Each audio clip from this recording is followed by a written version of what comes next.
There's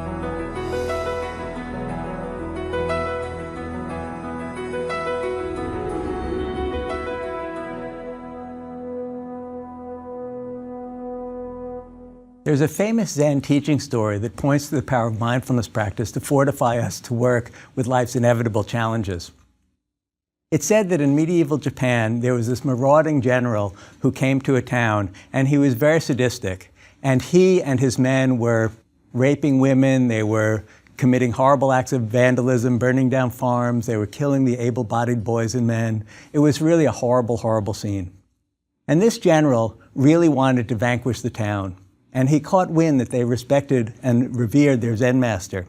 So he took his horse and he galloped up the hillside into the main hall of the Zen temple. And there, sitting on his zafu, his meditation cushion, was this little old man. And the general raised up his bloody sword over the head of the Zen master and he said, "Don't you realize I could run you through with the sword without blinking an eye?" And the Zen master looked up and he said, "Yes, and I, sir, can be run through with the sword without blinking an eye." And it said that at that moment, the general became flustered and left town. Now, it's not always going to work as a military intervention, but it does say something about the power of these practices to build a kind of courage inside of us. So how did the Zen master become so courageous?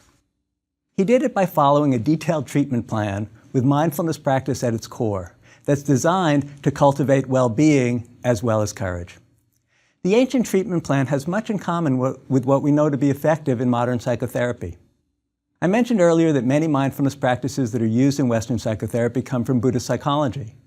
One reason is that Buddhist psychology has much in common, actually, with Western psychotherapy. Like modern scientific psychology, Buddhist psychology is non-theistic. It doesn't posit God or discuss God or gods in any way. It's not based on doctrine. Rather, it has a fundamental principle, the Pali term for which is ehipassiko. And ehipassiko translates roughly as, come and see for yourself. Take nothing on doctrine, try these things out, try these practices we're suggesting, and see in the laboratory of your own mind and body what you find to be true. It's also a systemic approach and systematic approach, and it uses empirical methodology and questions authority. The Dalai Lama frequently meets these days with large convocations of neuroscientists and clinicians and researchers into psychotherapeutic change. And what he says at virtually every meeting is, if you Western scientists discover some principle or some finding that contradicts a basic doctrine or tenet of Buddhism, that'll be okay. We'll just have to change Buddhism, won't we? And there's a venerable history of this. You see it particularly in the Zen tradition. There's a famous line by the Zen master Linji, who was the founder of the Rinzai sect in the 9th century, and he said, if you meet the Buddha on the road, kill him. And that may seem a little odd when we first hear about this, and the scholars have spent much time discussing what's that really about. And what it's about is, if you feel that the teaching comes from the outside, if you feel that you can understand these principles by reading some text or passing down what your teacher said, kill that. That's not how we understand these practices. The way we understand them is by doing them and making them real in our own experience and discovering what we discover. There's a Zen saying that goes along with this. It says, great questioning, great awakening. Little questioning, little awakening. No questioning, no awakening. And mindfulness supports this open-mindedness by helping us to take our thoughts more likely. And in this regard, it's very similar to the scientific posture that we see in Western psychology and Western psychotherapy. Also like Western psychotherapy, the goal of mindfulness is the alleviation of suffering. And it actually has a system, the same way we do in Western medical practices, that includes identification of symptoms, noticing what the etiology is, having a prognosis, and a treatment plan. The symptom is the unsatisfactoriness of all experience, the fact that the mind creates suffering no matter what's happening. The etiology is seen as our distorted views, our misunderstandings about reality. And the prognosis is surprisingly good. As we've taken up these practices in Western psychological circles, we've primarily focused on concentration, or focused attention, open monitoring, or mindfulness per se, or choiceless awareness, and acceptance practices such as the loving-kindness meditation that we've discussed. Actually, these were originally part of a much larger treatment plan. You may have heard of it. The treatment plan is called, in Buddhist traditions, the Eightfold Path. And it's about right concentration, mindfulness, effort, livelihood, action, speech, intentions, and view. When we use the word right here, though, it doesn't mean right in a moral sense as opposed to wrong. It means optimal, wholesome, or that which is most likely to alleviate suffering. We've already discussed concentration and mindfulness. Let's look at the other factors. Right effort involves having the right degree of control versus letting go.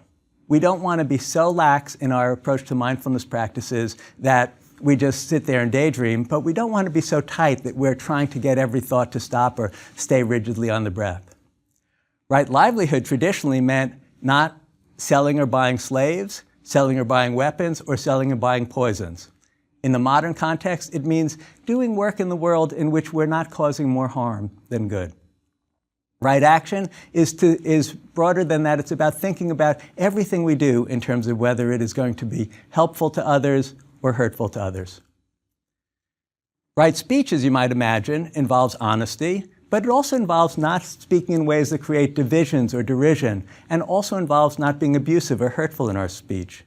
And right intentions is about orienting ourselves always toward our own sanity and alleviation of suffering.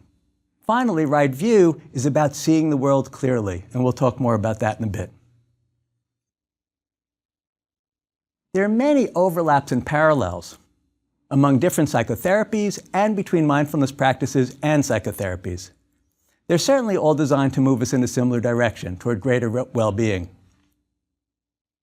Recently, many mental health professionals have come to believe that mindfulness might actually be a central curative element in most other forms of psychotherapy, because it accomplishes several nearly universal therapeutic goals. Let's look at a few of them.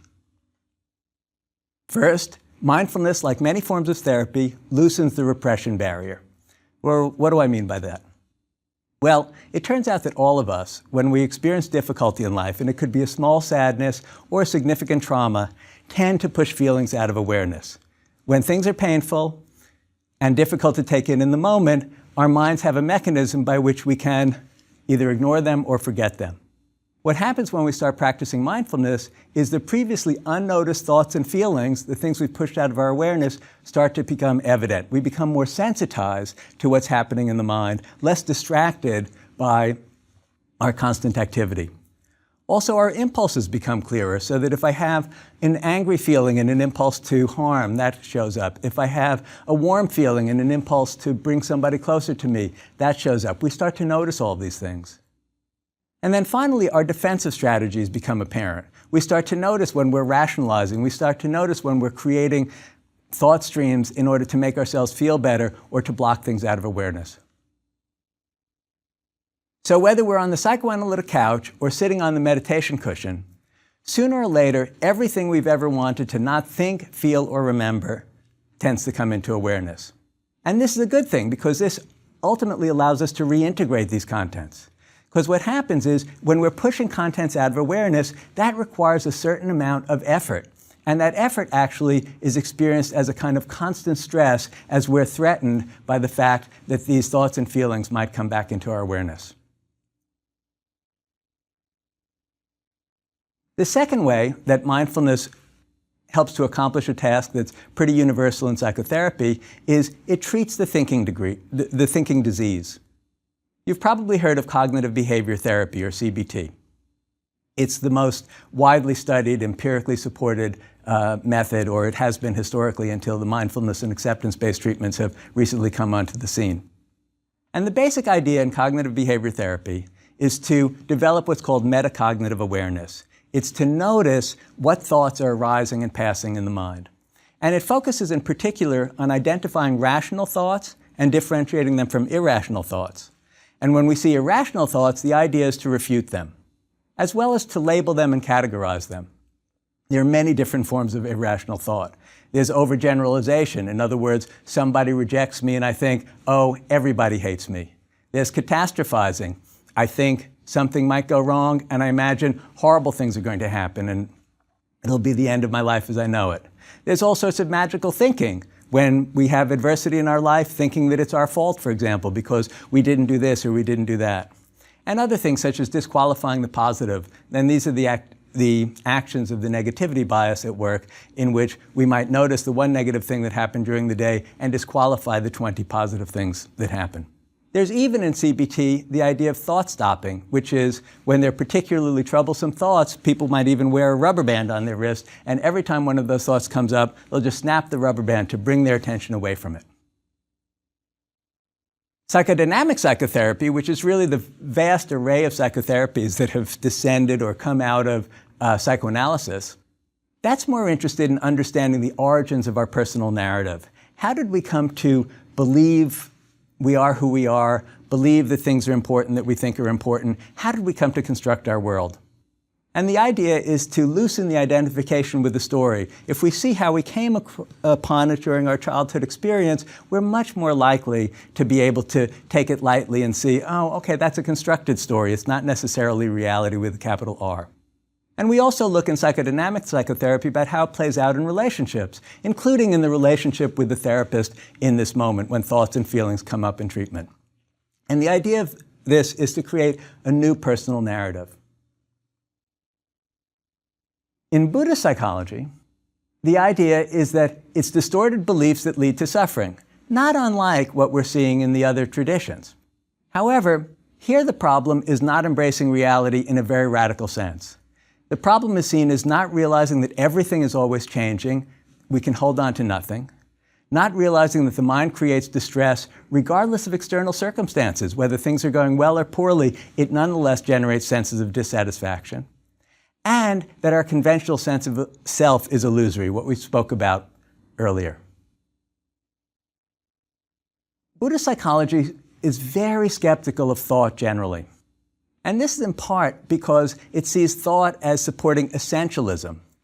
By that I mean it is our thoughts about things that make things real. So if I look at a chair and I think chair, it's actually the thought of chair that makes me see the chair as a separate object. Or I look at a person and I think criminal, it's the thought of them as a criminal that makes them a separate object and makes it so that I don't see them and me as part of the same superorganism.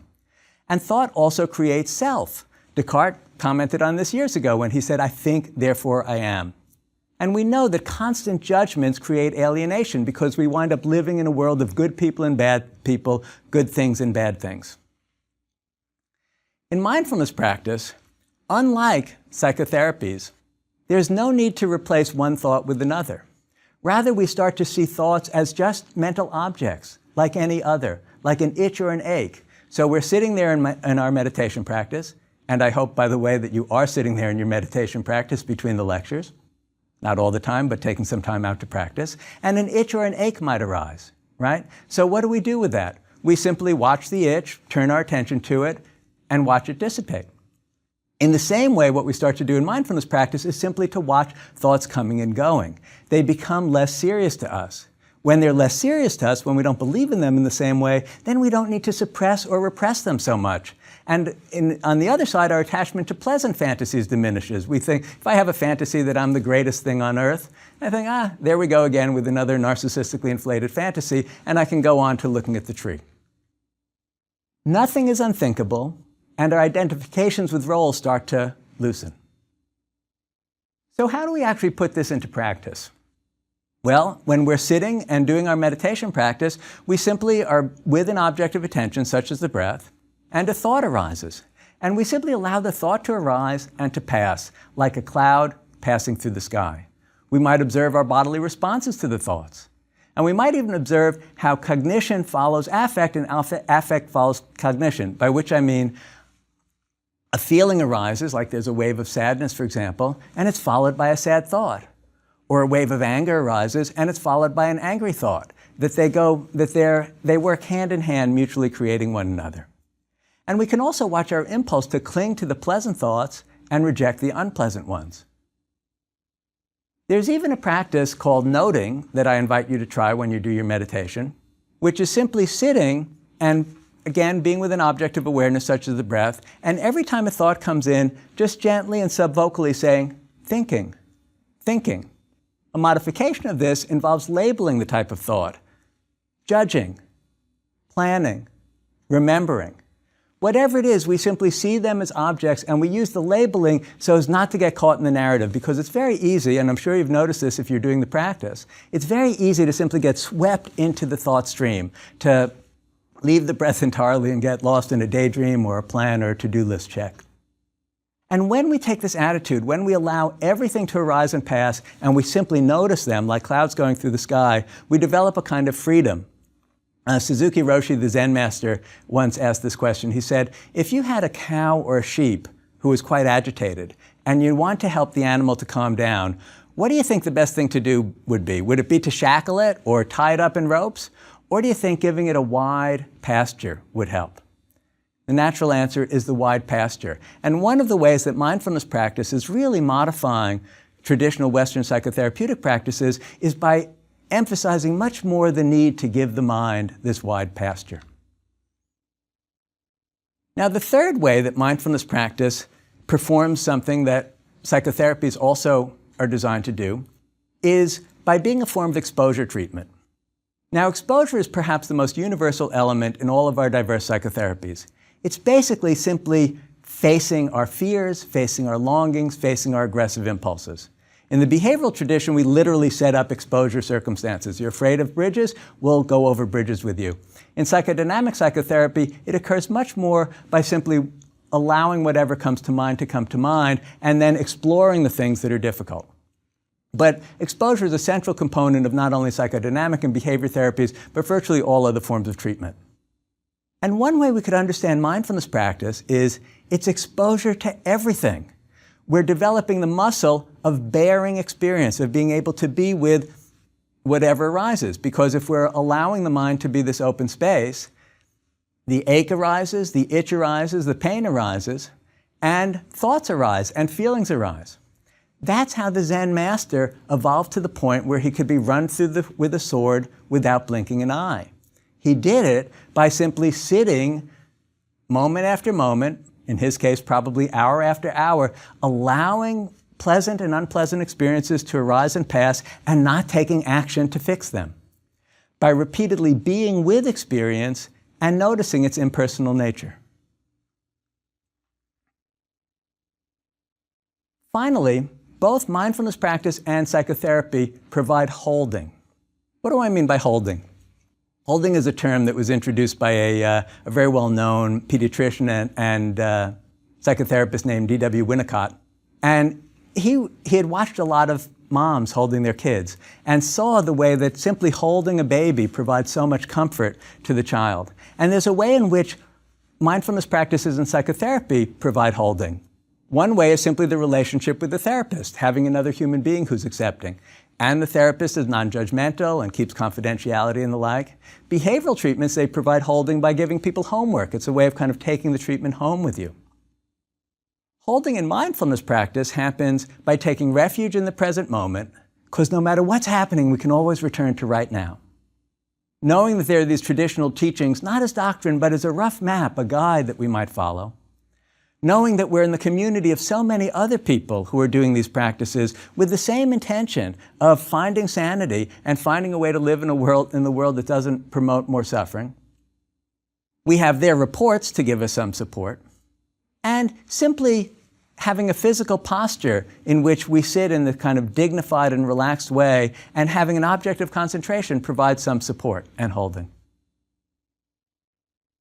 Now, in both mindfulness practice and psychotherapy, and maybe you've seen this already, maybe you haven't, it tends to get worse before it gets better.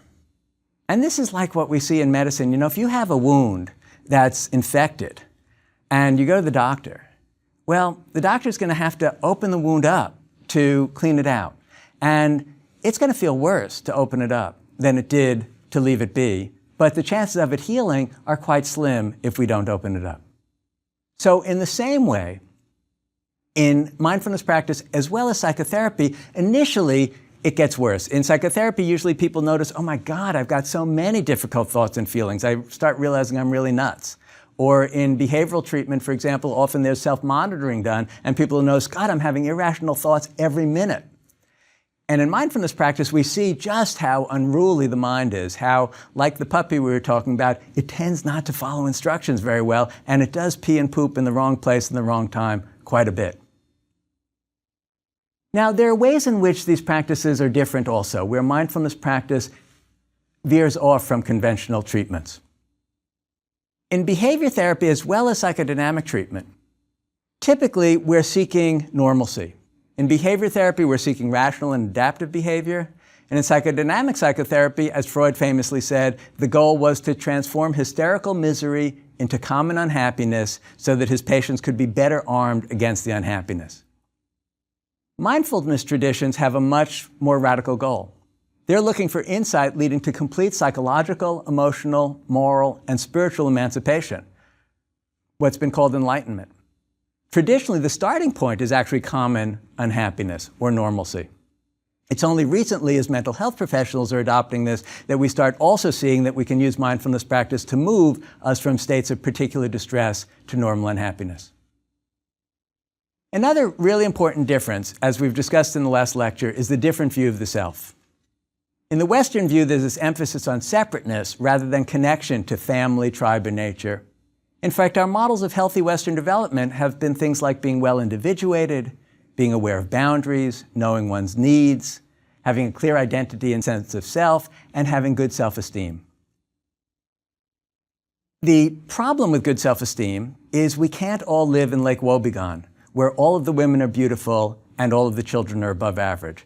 Rather, what happens is we wind up feeling better or worse about ourselves, comparing ourselves to others, and obviously, half of the time, at least half of us are going to come up short. Buddhist psychology says we suffer when we don't know who we really are. And it's the attempt to buttress the self that's the central cause of our suffering.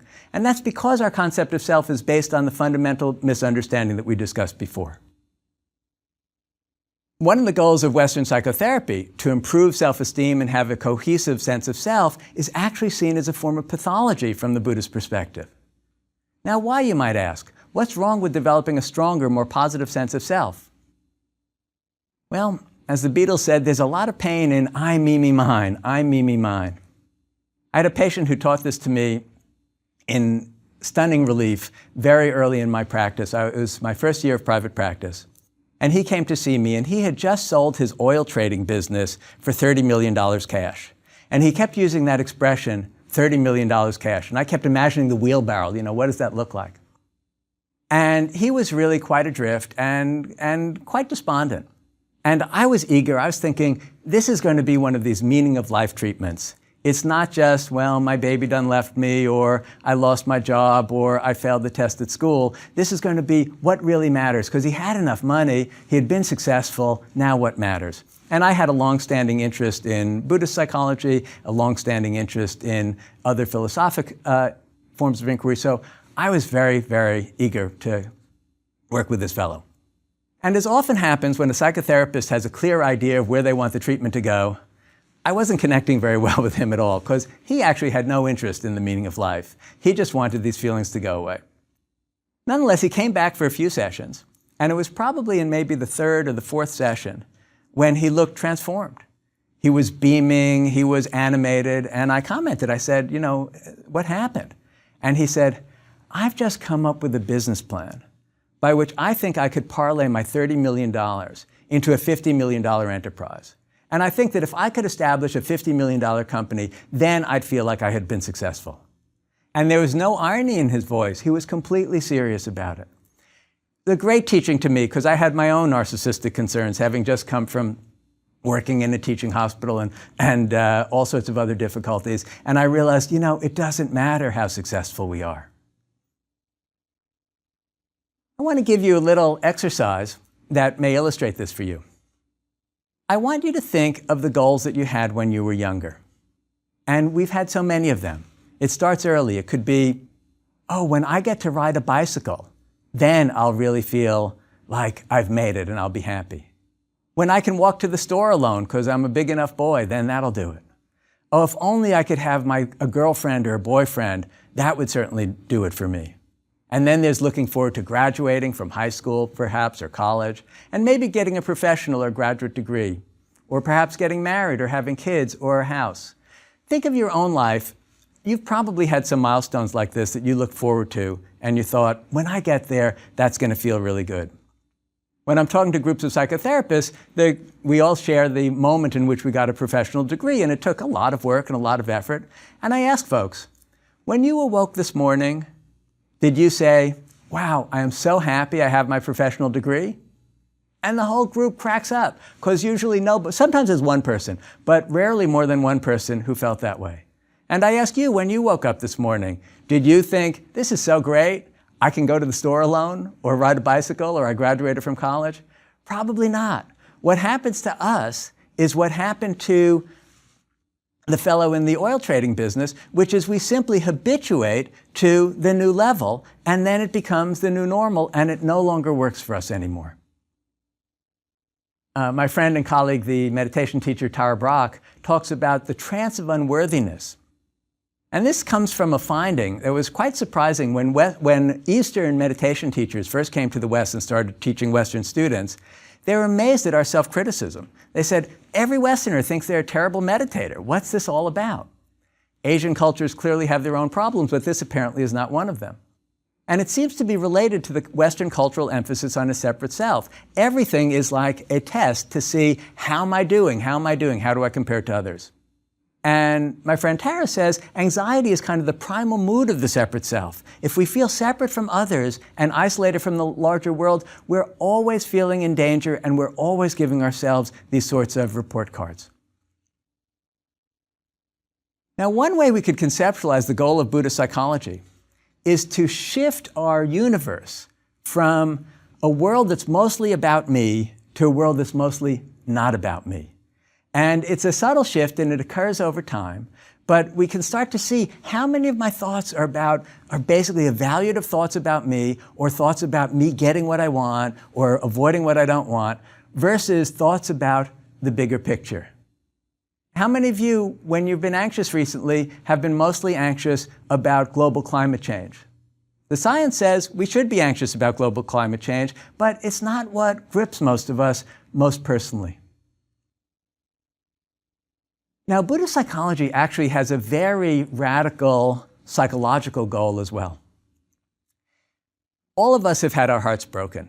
Think back perhaps to the last time that happened to you. Maybe it was recently, maybe it was back when you were a teenager. And when your heart was broken, let's say in a love relationship, was your first impulse, oh, let me be vulnerable again. I would love to have the possibility of intimacy again. You might have longed for contact with somebody, but the idea of this kind of vulnerability again, probably no. In fact, when it's happened to me, I'm thinking particularly earlier in my life, I kind of adopted the Simon & Garfunkel, I am a rock posture, like, I think I'll take a break from this. And so we erect these defenses against pain, these ways in which we kind of shut down and pull back and turn off to others. And we think that they're going to keep us safe. But the problem is they leave us very alone, and they leave us very isolated in this kind of anxiety of the separate self, which doesn't work out so well. The alternative is to try to develop a kind of spacious, tender awareness, to stay with whatever is, and not to leave these feelings in order to feel better. There's a mythological kingdom that existed in Tibet before Buddhism came there, called Shambhala. You may have heard of it if you're interested in such matters. There's Shambhala Press. They publish a lot of wisdom literature. And the highest attainment in the Shambhala kingdom was to be a Shambhala warrior. But these warriors are not like warriors in the conventional sense. They didn't have weapons and shields and that kind of thing. They were warriors of the heart.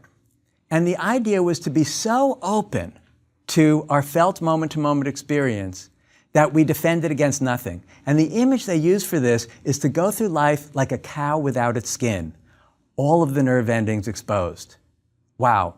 We don't see that very much as an ideal in Western psychotherapeutic circles. In psychotherapeutic circles, we talk about having adaptive and healthy defenses, not to be this radically open and aware.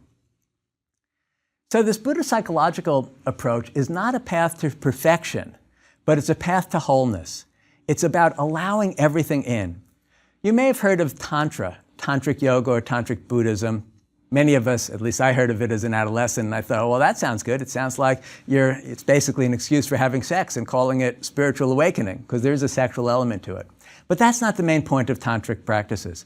The main point is using all of the everyday, intense, nitty-gritty feelings of longings, of love, of loss, of anger, all of our instinctual life, and rather than trying to block it out, rather than trying to defend against it, using it as energy for awakening, embracing it all.